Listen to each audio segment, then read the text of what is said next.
Hello everyone. We are introducing a new business journalism topic to discuss, and this one is really one of my favorites. I really enjoy this one, so much so that this is kind of where one of my research areas is in looking at past um, profiles of journalists who really paved the way for this kind of journalism.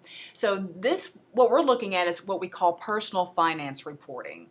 And I think you might have been impacted by personal finance reporting. I'm sure you've read articles about great ways to save your money, spend your money, invest your money. That's what we're talking about here. So really, when you think of it this way, people's money is news. People want to read what's going on with their money. Okay, so this is what we're talking about when I say this. So the next several slides are going to be focusing on different aspects of personal finance journalism. Let me just kind of give you a little historical framework here. So this is this segment of BizJ that aims to provide advice to readers and viewers on matters related to investing, retirement savings, everything that I've been talking about. We have seen this area really grow in the last few years, primarily since the recession in 2008. Look at it, the magazines, Money, Worth magazines. Look at the different, also the television shows. Of course, the Susie Orman show just went off the air just a couple of weeks ago, but she's going to be doing some new television work.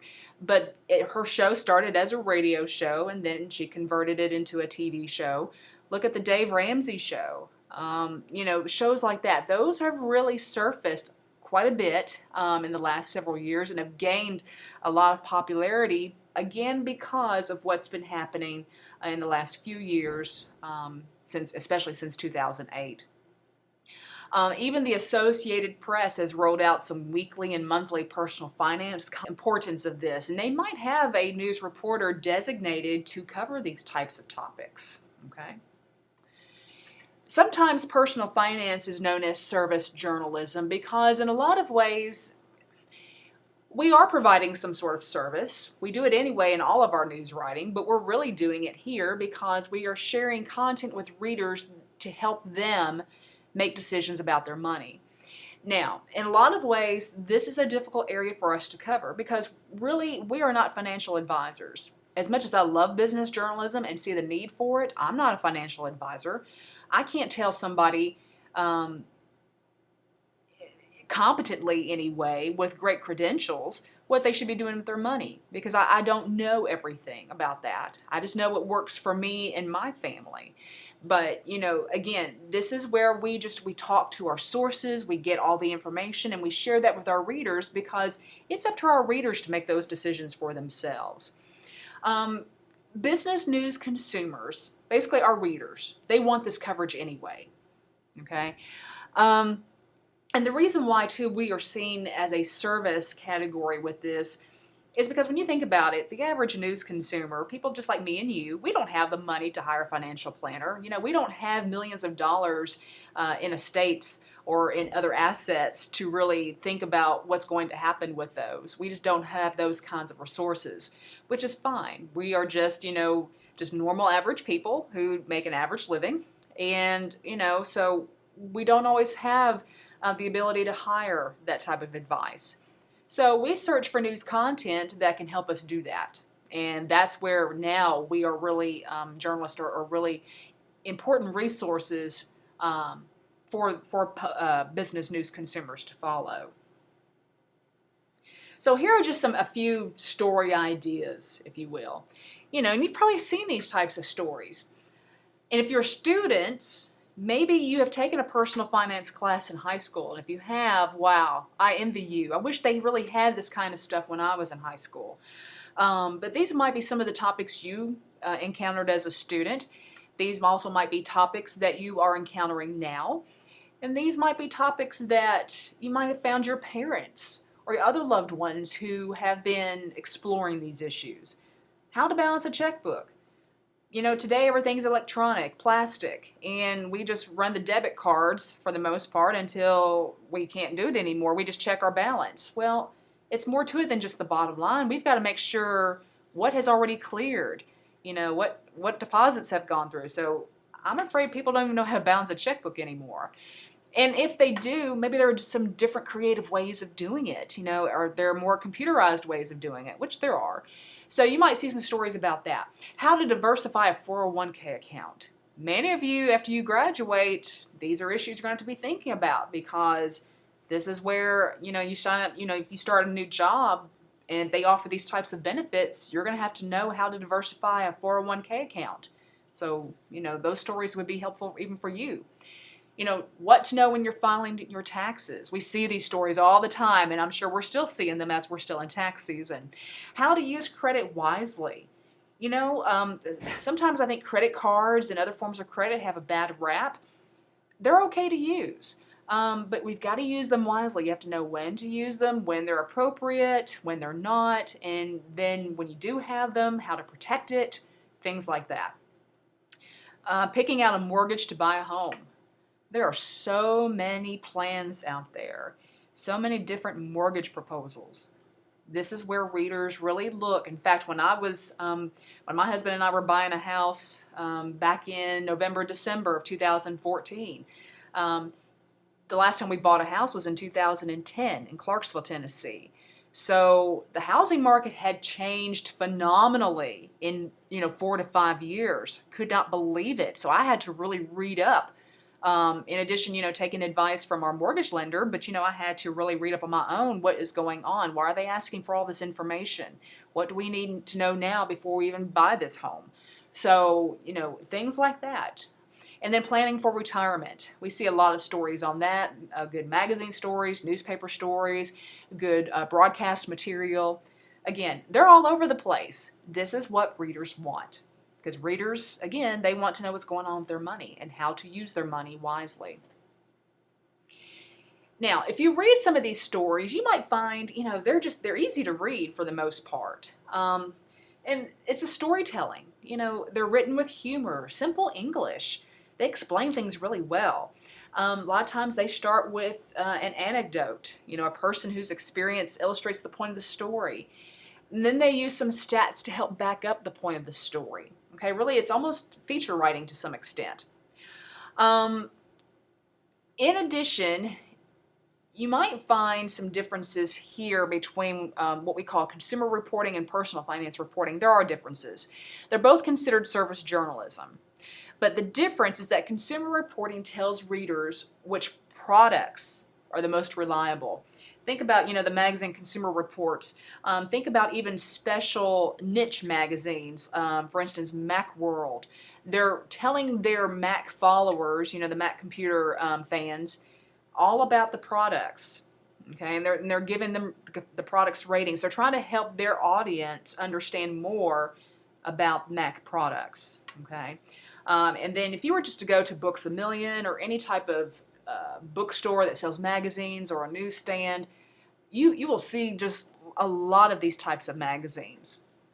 Personal finance reporting, on the other hand, again, it's helping our readers understand how to spend money wisely on their homes or when they're purchasing home, what to look for when they're considering getting a credit card, or how what they should do with their credit cards now. How do we prevent them from spending too much on it? Auto insurance. When should you shop around for auto insurance? And how to invest money even when you don't have a whole lot. I've been seeing a lot of articles about that. If you just, save up a few hundred, how can you invest in, what you have? So, differences between consumer reporting and personal finance reporting. Please know that when you are looking at these kinds of stories, so that way you can differentiate between these two different types of service journalism. So let's just kind of go through some of the major topics in personal finance reporting. One is investing in the markets. Now, these are just some possibilities here. For instance, we see stories about this first one all the time. When a company wants to go public. So we start seeing stories that discuss buying stocks at the time of initial public offerings. How does that occur? You might recall, I think sometime in the fall of 2014, there was a popular e-commerce website, Alibaba, that went public, and we saw a number of stories as to how you can invest in that company and what the shares were initially going to be. And then on the first day of public trading, what their shares ended up being worth at the end of the day. Stock options, bonds. There are just a number of these topics that fall into the overarching investing in the markets. Another personal finance topic, benefits. Again, health insurance, life insurance, disability coverage. These are all benefit packages that are offered to employees by their employers. Okay, and employees, especially if they're switching jobs, or maybe if their employer is offering a new benefit, these are where stories can be very helpful.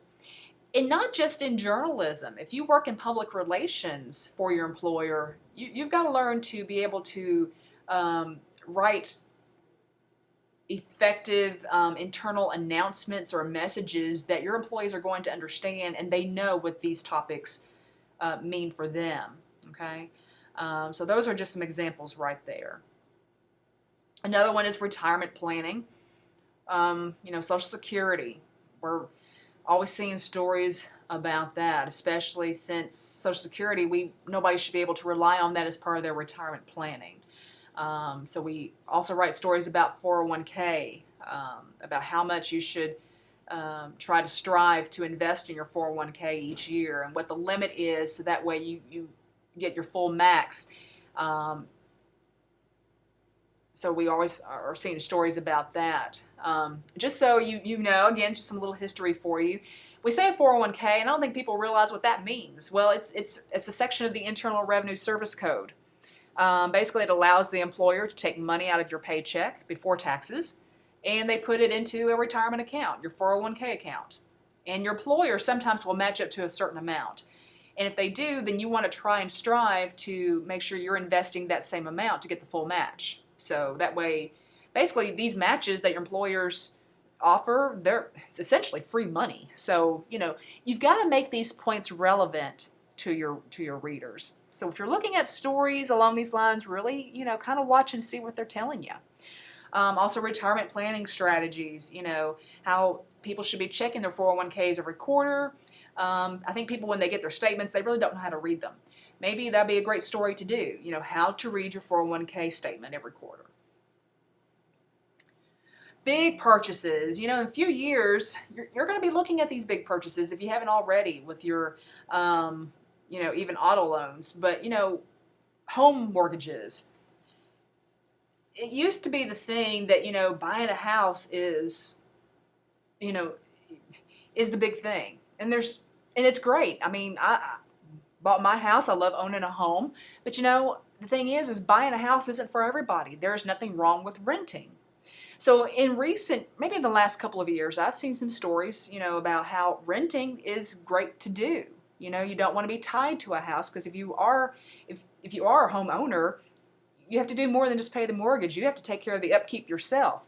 So if your water heater busts, well, guess what? You're responsible for that, not your landlord, because you are the landlord. So, it's good to do stories about this, to make sure people understand that when you buy a house, it's the largest purchase that, you're going to be making in your lifetime. Around tax season, I've seen stories about this already, making sure people include their mortgage interest rates, because they're tax deductible. You get money back on that. And there's just some other examples right there. How long should a mortgage loan be? Should it be 15 years, 30 years? And you look at the pros and cons with all of that. So these are just some great story possibilities under the big purchase category. Credit scores, another big area of service journalism or personal finance reporting. One is a credit report, in which, you help people to understand how to read their credit reports. Just so you'll know, there are 3 companies that look at credit scores: Equifax, Experian, and TransUnion. This is what banks use when you're applying for a mortgage or applying for a car or anything like that, or even a credit card. They're going to be pulling scores from either all 3 or one of the 3, or maybe even 2 of the 3. Everybody's set up differently, but those are the 3 companies. And your scores are based on certain categories.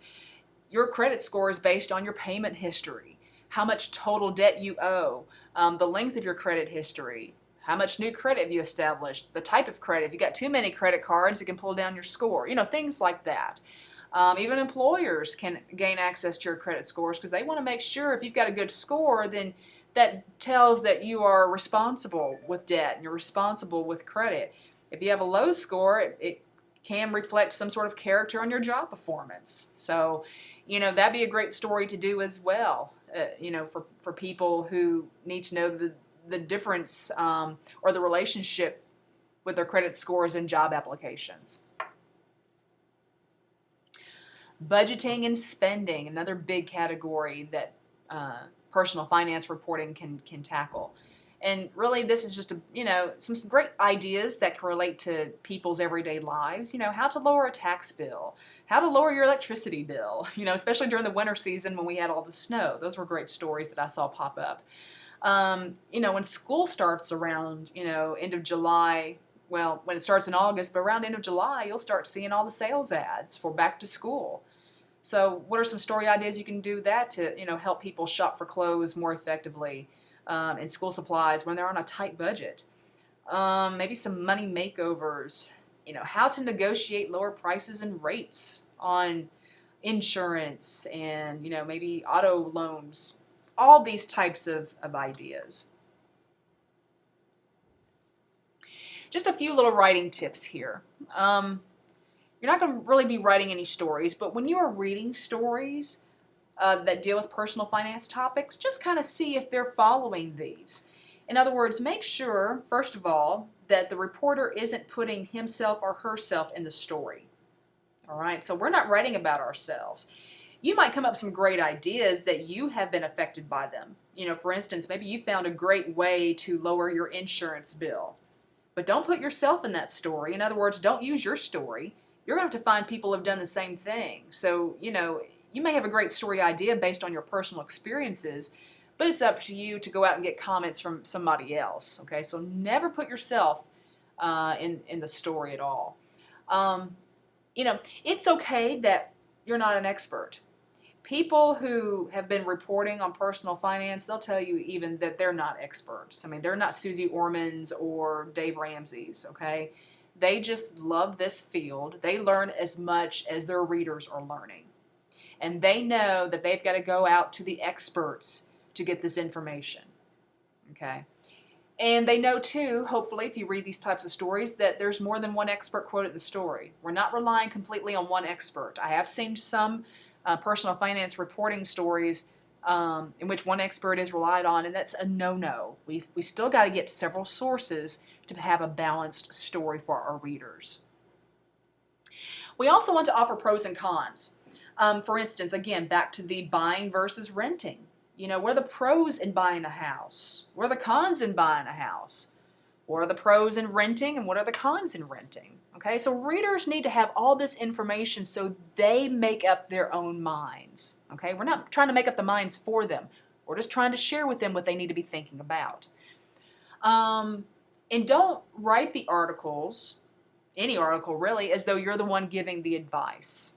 Okay, again, you got to let your sources talk. You're just writing the story and making it flow. And make sure too, and I've seen this happen a few times, readers need to understand that even if they read the story, it doesn't mean if they follow this advice, this will happen. So people need to understand that results are going to vary according to one's circumstance.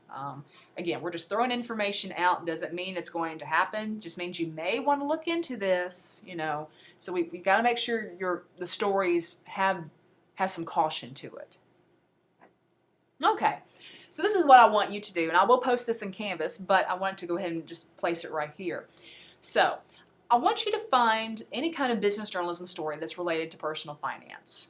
All right, so any topic that we've talked about in this, I will say a lot of these stories you're going to find probably more online and in magazines than you will newspapers, especially in this area.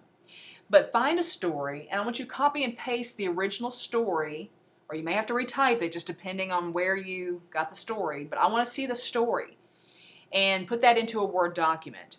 Now, I want you to also cite, what day was this story, where did the story come from, what page, or the URL address, just cite your story so I can go back to the original form if I want to look at it. And then what I want you to do is rewrite the lead of that story first as a hard news lead. Then I want you to rewrite it as a soft news lead. Okay, so I want you to provide two leads, one a hard news lead and then the second one a soft news lead. Which one do you find more effective and why? Okay, so that's your assignment for this week with this particular coverage on this. All right, and I believe that is it. It is. If you have any questions, please feel free to email me, call me, or stop by my office. Thank you and have a good week.